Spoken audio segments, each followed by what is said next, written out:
ఇప్పుడు ఉప ఎన్నికల్లో జరగబోతున్న ఎన్నికల్లో ఏ పార్టీ గెలిచే అవకాశం ఉంది? కాంగ్రెస్ అందులో అనుమానమే లేదు. అంటే ఇంతకు ముందు జరిగిన ఉప ఎన్నికల్లో కాంగ్రెస్ ఎక్కడ సీట్లు దక్కించుకోలేకపోయింది. ఎక్కడైనా బీజేపీ వర్సెస్ టీఆర్ఎస్ వర్సెస్ ఉన్నాయి. అంటే ఈ ఎన్నికల్లో పర్టికులర్ గా ఇప్పుడు కూడా కొన్ని వేల సీట్లు గెలుచుకుంటుందంటారా లేదా ఖచ్చితంగా గెలుస్తుంది? ఖచ్చితంగా గెలుస్తాం. ఇందాక మీటింగ్ కూడా మాకు జరిగింది.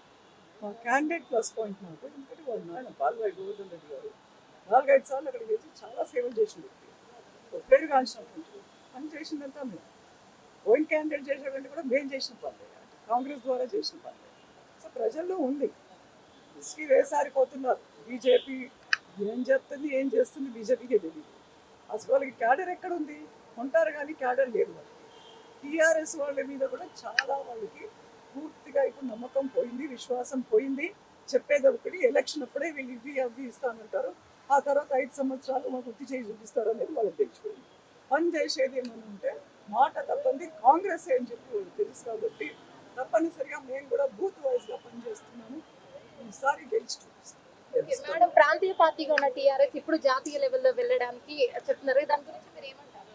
అలా ఇష్టమని మాకేం తెలియాలి ఆయన మీ ఒపీనియన్ ఏమంటారు? నా ఒపీనియన్ అవసరమే లేదు. ఆయన ఎవరు ఒపీనియన్ అడుగుతారు? ఇక్కడ చక్కగా తీసుకొని అడిగిపోతే బాగుంది. ఇంట గెలిచి రచ్చగెలవమంటారు. అదే ఒకటి నేను చెప్పేది. ఇక్కడ చేసేది ఎన్ని మాకు ముఖ్యమంత్రి రాలే, దళిత ముఖ్యమంత్రి. దళిత బంధు మేము అడగలేదు, తెచ్చిండు, బంద్ చేసిండు.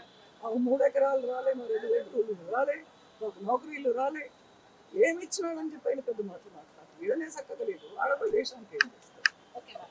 హాయ్ ఫ్రెండ్స్, మా టుడే టుమారో యూట్యూబ్ ఛానల్ చూస్తున్నందుకు చాలా థ్యాంక్స్. మరిన్ని లేటెస్ట్ వీడియోస్ కోసం వెంటనే సబ్స్క్రైబ్ చేయండి. అలాగే ఈ బెల్ని కూడా రింగ్ చేసేయండి. మా నోటిఫికేషన్స్ అన్ని మీ మొబైల్లో వస్తాయి. అలాగే మా వీడియోస్ మీకు నచ్చితే లైక్ చేయండి, షేర్ చేయండి, నచ్చకపోతే కామెంట్ చేయండి.